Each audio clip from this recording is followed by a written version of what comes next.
हंस के सवारी मैया पुस्तक धारी हो, तोहरे से बनल बाटे पूरा कलाकारी हो। तोहरे से बनल बाटे पूरा कलाकारी हो। हंस के सवारी माई पुस्तक धारी हो, तोहरे से बनल बाटे पूरा कलाकारी हो। तू ही तो हो सुर के दाता ए सरस्वती माता। तू ही तो हो सुर के दाता ए सरस्वती माता। तू ही तो हो सुर के दाता ए सरस्वती माता। तू ही तो हो सुर के दाता ए सरस्वती माता।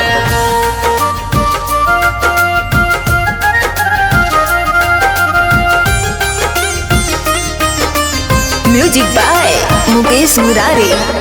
तू ही तो हो सुर के दाता ए सरस्वती माता। तू ही तो हो सुर के दाता ए सरस्वती माता। ज्ञान देलु तू ही माई तुलसी कबीर के, तनियो सदाया कर तू बालक गरीब पे। तनियो सदाया कर तू बालक गरीब पे। तनियो सदाया कर तू बालक गरीब पे। ज्ञान देलु तू ही माई तुलसी कबीर के, तनियो सदाया कर तू बालक गरीब पे। तनियो सदाया कर तू बालक गरीब पे। तनियो सदाया कर तू बालक गरीब पे। गाँव गाँवे होला माई तोहरो पूजनवा हो। गाँव गाँवे होला माई तोहरो पूजनवा हो।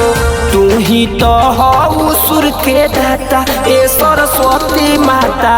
तू ही तो हो सुर के दाता ए सरस्वती माता। तू ही तो हो सुर के दाता ए सरस्वती माता। तू ही तो हो सुर के दाता ए सरस्वती माता।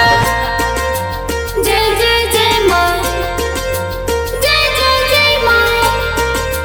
जय जय जय माँ। जय जय जय माँ।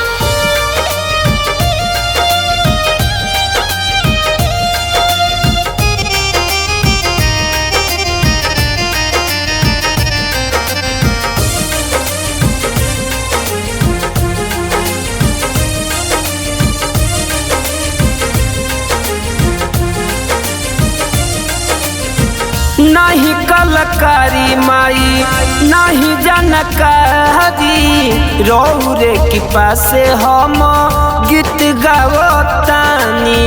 रौरे के पासे हम गीत गावतानी। रौरे के पासे हम गीत गावतानी।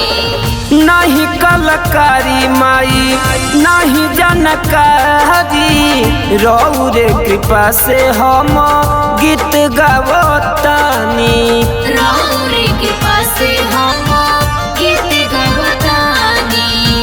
रौरे के पासे हम गीत गावतानी। लिखले रोशन गीतिया चारा चाई सगर सुनाता। लिखले रोशन गीतिया चारा चाई सगर सुनाता। तू ही तो हो सुर के दाता ए सरस्वती माता। तू ही तो हो सुर के दाता ए सरस्वती माता। तू ही तो हो सुर के दाता ए सरस्वती माता। तू ही तो